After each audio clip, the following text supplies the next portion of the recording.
The Speaker of the National Assembly, Thandi Modise, has declined a request by the African Transformation Movement, that's ATM, for the motion of no confidence against President Cyril Ramaphosa to be conducted through a secret ballot. This was communicated through a statement issued by Parliament yesterday. Meanwhile, the ATM has filed an urgent court application to force a secret ballot to be allowed. The party will be announcing the court's decision later this morning. Now, the motion, which is expected to take place in Parliament tomorrow, will be the very first against Ramaphosa since he took office as president in May 2019. The ATM say this motion was planned before the outbreak of COVID-19 and the party will not be deterred. Joining us to discuss this is political analyst and director of programs at Auwal Socio-Economic Research Institute, Ebrahim Fakir. Good to see you, Ebrahim. Thanks so much for being with us. Hi, good morning, Leanne. It's a bit early, but, of course, public service calls. So here I am. Thank you for having me. I know. I wish I could move the program a bit later as well. It would do us all the world of good to sleep in. But it's good to have you. I suppose this is the part where we get to analyze things first in the morning. So at the stage, it depends on the court's decision, right? It could even actually be postponed at this stage. Do you see this actually going through tomorrow? Look, whether it goes through or not, it serves the purpose that the ATM, which many of us have always maintained from its very inception, is going to be a spoiler party or a party which is there to destabilize rather than further debate, further discourse, or try and refine policy and extract oversight. So I think the idea of oversight is merely incidental. So they achieve their purpose come what may, because here we are. We're now distracted. We are now talking about a debate that we should not be having in the society that we had last in 2017, if you will recall, when, the ANC, parts of the ANC wanted to get rid of Zuma at that time and were prepared to vote along with opposition motions to remove him from Parliament under Section 102, which was a motion of no confidence. If that failed, they were going to invoke Section 89, which is a much more serious removal of the president. In which case, it's tantamount almost to kind of saying he's either done something so egregious that he has to be removed by this section, and that would have required a much higher threshold there. But at that time, remember, these members were arguing for a secret ballot, and they eventually went to court, and the court left it in the discretion of the speaker, and the speaker, in her wisdom, but also in the interests of the ANC, or to protect certain members of the ANC, argued that there was real cause for concern around perhaps destabilization, perhaps recrimination, perhaps violence, perhaps intimidation, and so on. And so, therefore, it was prudent to have a secret ballot. We argued very strenuously at the time that it was actually fairly counterproductive. It was undemocratic. It would not actually serve the interests of transparency or the interests of accountability. Yeah. And it so turned out that it served none of those good values that we appreciate in a democracy. And I think the same thing happens now. So we're having this debate. Must there be a secret ballot, or will members be compromised? Are there people, and we know that there are some people amongst the opposition, some who had to be removed by their parties because they were apparently beneficiaries of the Cyril Ramaphosa 17 campaign funding. And so their parties decided they should be moved. There's a fear and a suspicion that there may be others who are similarly beneficiaries, and because they are beneficiaries, they are likely not to vote as transparently or openly, or vote with their conscience in wanting to remove him because they are beneficiaries. So we're now rehashing this debate about whether it's prudent to have secret ballots, and it's completely counterproductive. So whether it goes ahead or not, largely immaterial. Of course, they'll use it as an opportunity to grandstand, and that's precisely what the purpose of this was, because there was no real prospect of the succeeding. Well, so I mean, you're basically answering my next question then. How likely is the court going to rule in favour of the ATM? I mean, do they have a case? From what you've said in your initial answer, it doesn't appear that they have a case for a secret ballot. Look, Leanne, the portion I answered first, I think, was largely political. Legally, they are within their rights to do so. We've set a precedent, unfortunately, a very bad precedent, if I might add, in 2017. And that precedent was set purely in the interests of the ANC, of serving its internal party interest, of protecting its members who now wanted to go against someone who they elected in the party and needed a cover, needed a shield in order to do so, because, they were hypocritical in the sense that they weren't prepared to put their money where their mouths are. They weren't prepared to say, this is where I stand, this is my conviction, and this is what I'm doing. So the courts then left it within the discretion of the Speaker of Parliament. And the Speaker of Parliament made that ruling about its internal proceedings in a way which was entirely counterproductive. And so there is a precedent. The ATM, for its interests, of course, what I've just been saying is counterproductive for us as society. It's counterproductive to our political and policy posture, but it makes entirely rational sense for the ATM and perhaps a few other opposition parties. Not all, of course, by the way, who are going along with this. But anyway, it does make rational sense for them to do so. There is a legal basis for them in which to go and approach the courts to suggest that, look, there are real cases of intimidation, in the political violence, recrimination. But in this case, there's an additional layer in the sense that all of those issues which were present in 2017 are now overlaid by the fact that some of these guys may be so compromised that they were beneficiaries of this funding of this CR17 campaign, and therefore the waters are so muddy that you can't realistically expect any degree of conviction from them. Therefore, we need the protection of the secret. So it makes sense, even though it's a very bad thing. But that precedent has been set. Unfortunately, why? To protect the private interest of a party. And this is the reality of where we're at. So the ATM say its reasons are valid for this whole vote of no confidence. I mean, they cite issues like load shedding, business confidence,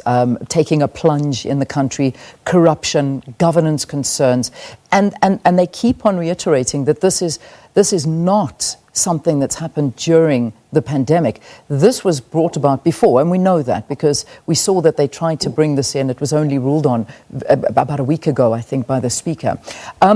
Is it necessary at this stage, or is it a sideshow, as some people have actually dubbed it? Well, look, it's necessary in the sense that it is one accountability measure amongst many that are available to parties. The reasoning, of course, is it would make sense for most opposition parties, and I mean even parties like the DA, which are not going to go along with this, and they've said so publicly, would agree. And so what I'm suggesting is that this then becomes an opportunity for the grandstanding of all these parties, is to throw everything and the kitchen sink against the president. And of course the ANC, because you don't just attack the person, you're going to attack the party as well. In fact, Section 102 also makes provision for passing a motion of no confidence in cabinet. Now, here's an interesting thing. Had they gone and said, look, we want to pass a motion of no confidence in the cabinet, the first portion of that constitutional provision, but exclude the president, it means that the president would be okay. He would remain in his position. But the rest of cabinet would have to resign, and the president would have to reconstitute cabinet. As it so happens in this case, it's 102 subsection 2 that is being used, in which case, the president has to go. But because you are expressing a motion of no confidence in the president, if it succeeds, the rest of cabinet has to resign along with him anyway. So it creates the sense of impending crisis and so on. And I think that's the whole purpose. So, irrespective of what the merits, you're always going to find merits. And now the situation exacerbated by the fact that in addition to load shedding, poor economic performance, the fact that we've got SOEs which the president had made promises about, and this is one of the things the ATM stake their argument on, that he promised that there would be no load shedding within a certain period, and lo and behold, there was. So you've got load shedding, you've got problems with the SOEs, you've got problems of oversight and corruption, you've got problems of institutional decay, you've got poor economic performance, you've got all these promises around investment and unemployment, reductions of unemployment, and none of that's happening. Now you can overlay that. You've got even further excuses of the corruption of those people who are perceptibly close to the president, who over the period of the lockdown and the provisions of the Disaster Management Act took away some of the oversight provisions and engaged in corruption. Now you've got more sticks to beat the president and the governing party with. And so there's much more cause to do this. Sure, fair enough. But is there a genuine motive behind this? One would say no. It is rational, yes. It is viable for parties to do this because they're in the interest, they're in the business of opposition. Yeah. But does it serve societal goals? Does it serve societal interests? And the short answer is no. Yeah, and that's that's the unfortunate position that we find ourselves in. However, this is nothing new. As you say, we've been down this road before. However, this is the first time. And coming from such a small party like the ATM, one wonders, if it is going to be successful. But let's park that for now. And let's look at the actual ruling party, the ANC.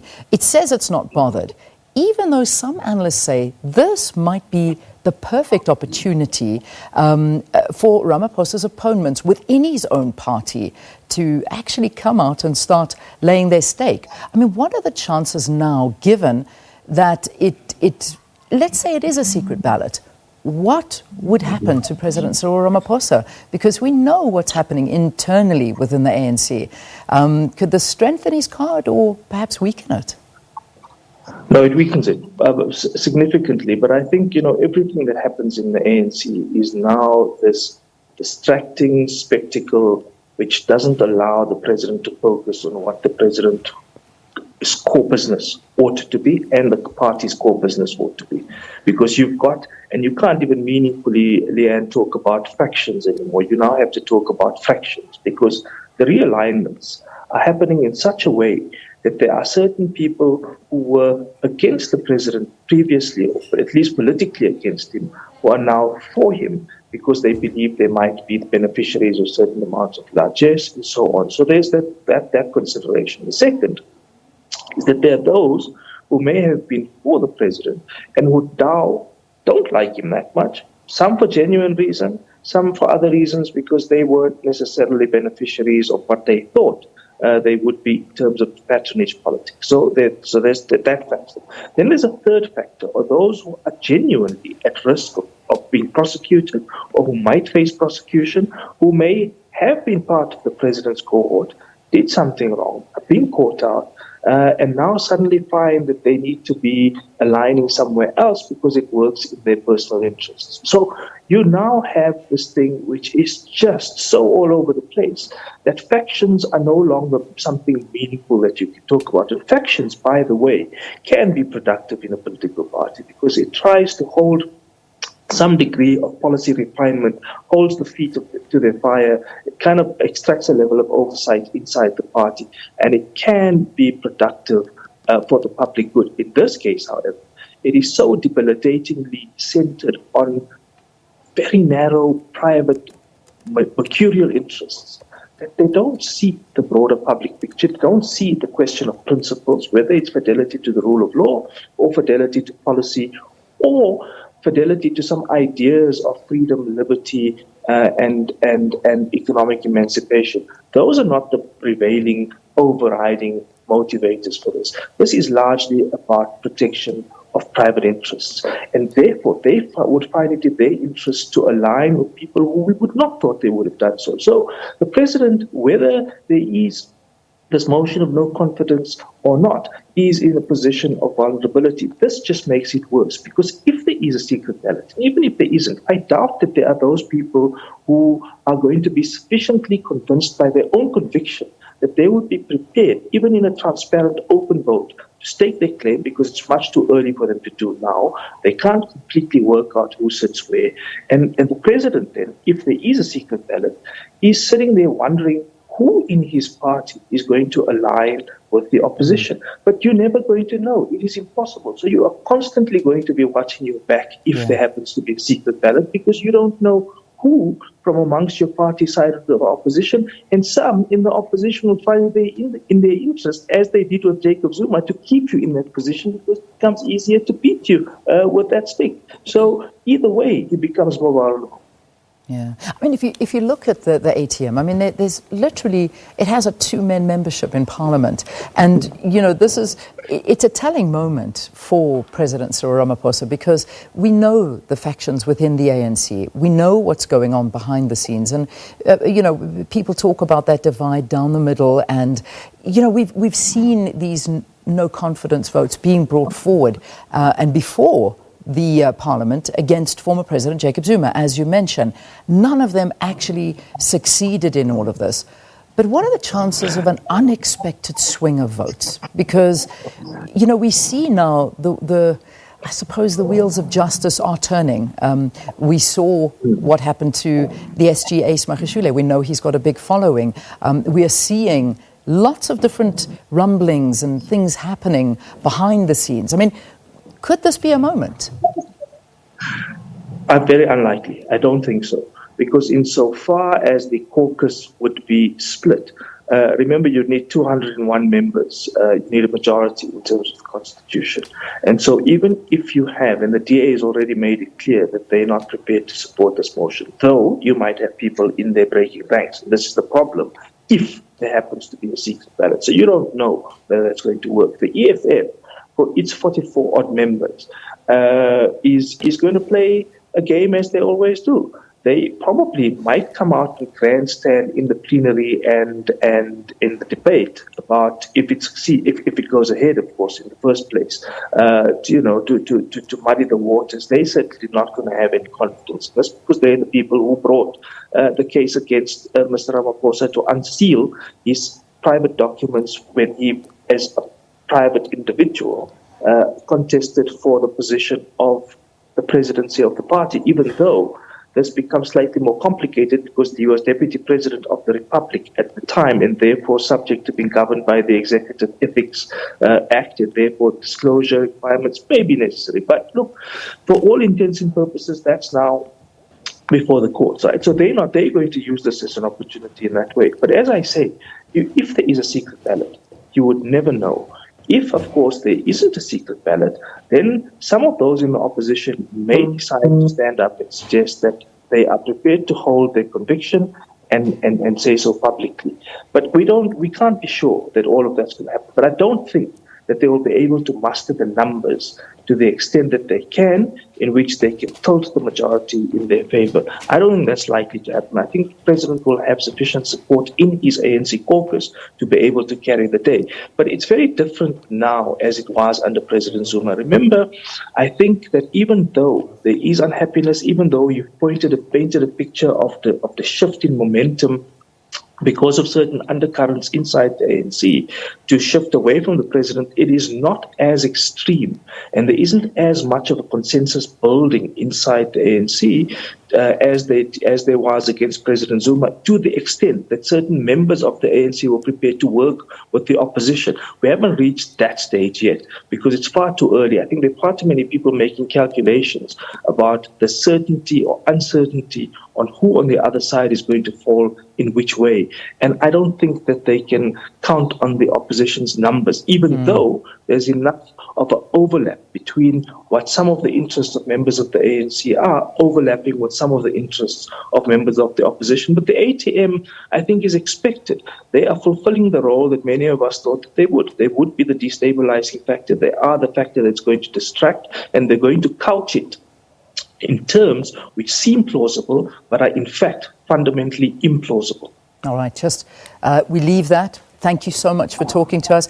I'm giving you 30 seconds to talk to me about what's going to happen at the NEC this weekend. We know the ANC are meeting. We know Ace Magashule is facing charges, and we know that this is on the agenda. Is there anything else we can even guess as to what's going to happen there? No, it's largely going to be an NEC meeting which is going to start looking at, launching the ANC's election campaign for the 2021 local government elections and so on. I think they're going to be far too cowardly to be able to debate this with the degree of sensitivity and the degree of honesty that it actually requires. It's going to be tense, of course. There will be this underlying sense of tension, but it's unlikely that it's going to bubble out to the surface. And if it does, unless there is a real leak from inside, which is very possible given the conditions in the ANC, it's unlikely that it will reach any kind of fundamental resolution. There's no way that that's going to happen. Ebrahim Fakir, always a pleasure speaking to you. Thank you so much. Talking to us about implications of the motion of no confidence against President Cyril Ramaphosa, expecting to take place tomorrow. But of course, that is now before the courts to decide if it can be a secret ballot, as the ATM is wanting.